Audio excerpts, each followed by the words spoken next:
Throughout human history, billions have lived, and billions have diarrheaed. Welcome to the journey through the human rectum.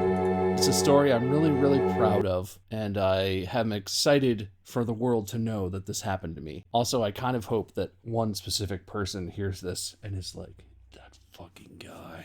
I knew I'd find you. And just to clear it up, I know we've talked about this before. My fridge is fine. Please stop asking. Yeah, I know. That was very funny how mad I was. It's fine. That's a long time ago now. I don't even remember. I'm glad you cleared that up, but how's your fridge? Don't. Listen, today's story starts at a very different fridge in a very different city at a very different time. When I was a sophomore in college, I lived with some roommates in an apartment, and I lived very cheaply. I did not have a lot of money. For food, I tried to buy cheap stuff. I would buy meat that was almost expired because it like discounted. I was broke, but I was cheap. I was trying to live on the cheap. And my favorite thing to do was to get ground beef that was like just about to expire because they mark that shit down. They basically give it away. And ground beef could be anything. You can make chili, you can make burgers, you make all kinds of good stuff. One of my favorites was to make like a bolognese, right? Get some ground beef, just sort of brown it up. Put some tomato sauce in, cook some pasta, boom, delicious dinner. I really like to push the dates, those expiration dates.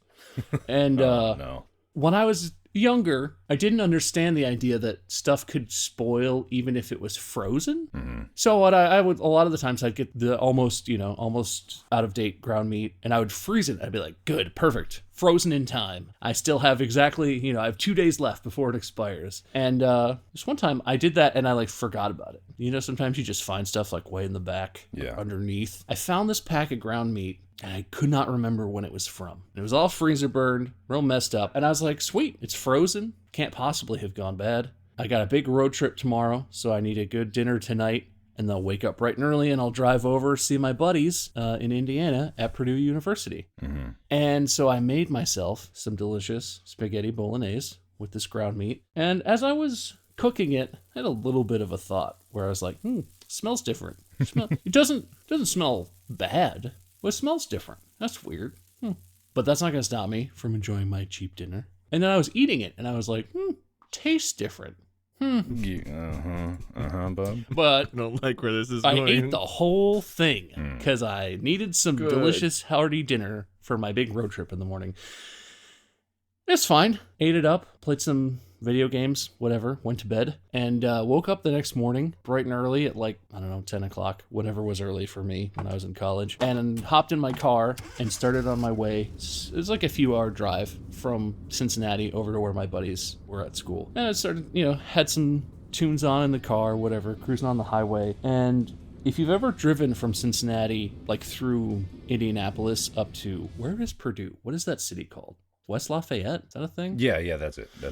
That's the one. If you've ever done that drive, there's fucking nothing in Indiana.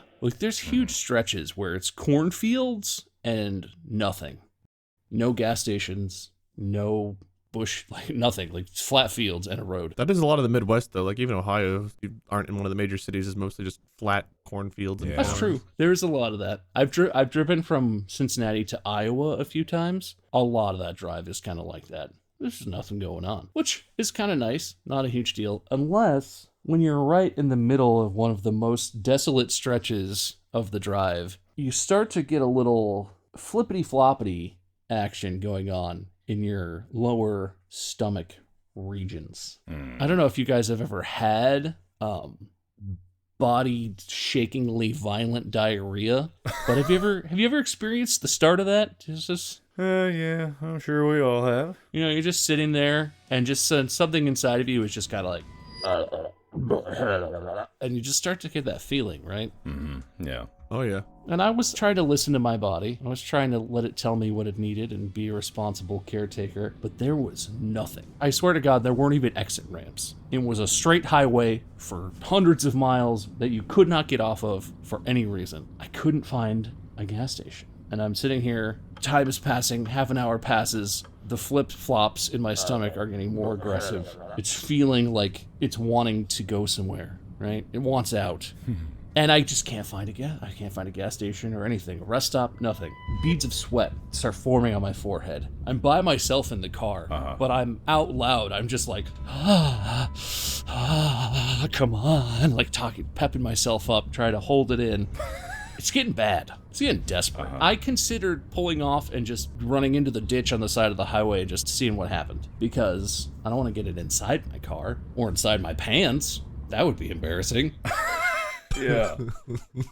That would be terrible if that happened. And it keeps getting worse. I finally get to an exit that looks like it's maybe near a town. It doesn't have a sign or anything indicating that there's a gas station or a bathroom. But I'm like, I gotta get off here and drive towards a place where there's a toilet. Even if it's just like a house, I will knock on the door and tell them urgently, the shit is either going on your doorstep or in your toilet. Please choose. Good God. It's terrible. It's painful. I'm driving the car like squirming, like I feel like I'm about to have an alien burst out.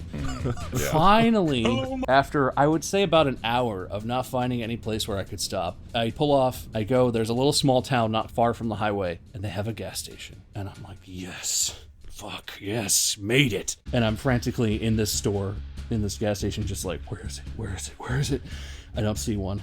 I go up to the guy and I'm like, do you have a bathroom? And he must think I'm out of my mind on drugs or something. I don't know what he thinks, because I'm drenched in sweat, panicked, clenching, I don't look good, I imagine. And he's like, yeah, we got a bathroom here. You need the key. Here's the key. You okay? And I'm like, yeah, that's fine. Just give me the key. Take the key, scramble out around to the back, and this is where stuff really goes downhill. I'm fumbling with the key. This is where? This has been a great story so far. Happiness and joy.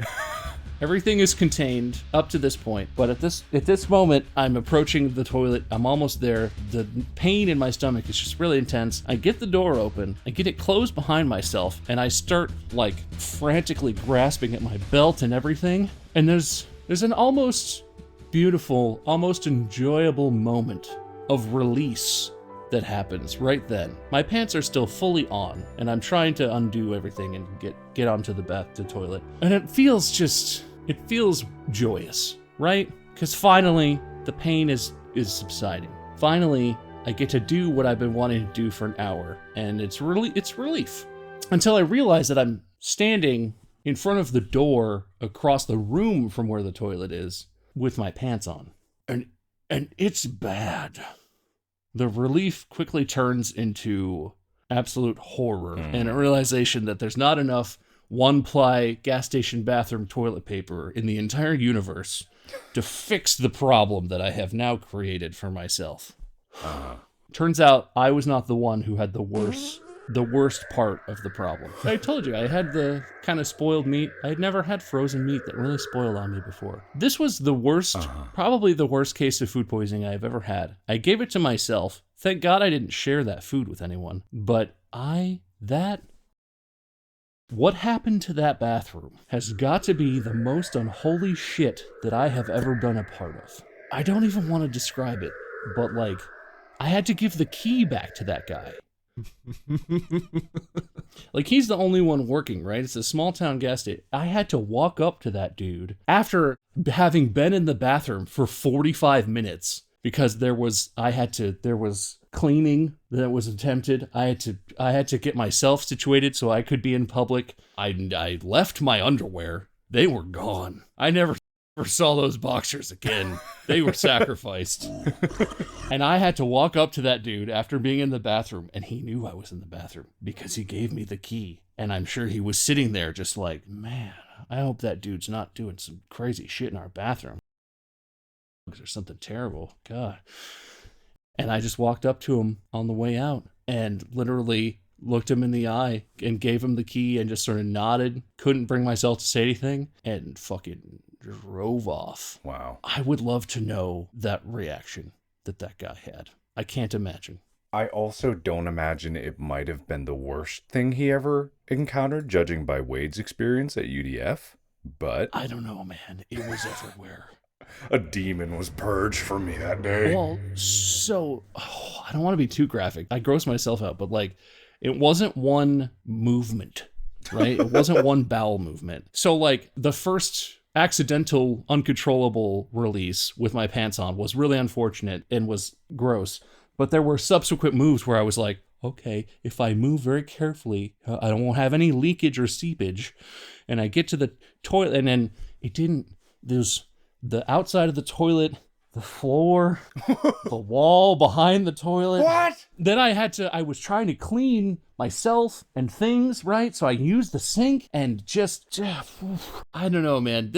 For me, this is like etched into my memory. Like, this was over a decade ago, and I go to the bathroom every day, and I've had some doozies. I've had some stomach troubles. I've eaten some stuff that didn't sit right. I've had all kinds of experiences on the toilet and with myself. This is not even in the same ballpark as any other stomach issue, bathroom issue, diarrhea issue I've ever had in my life.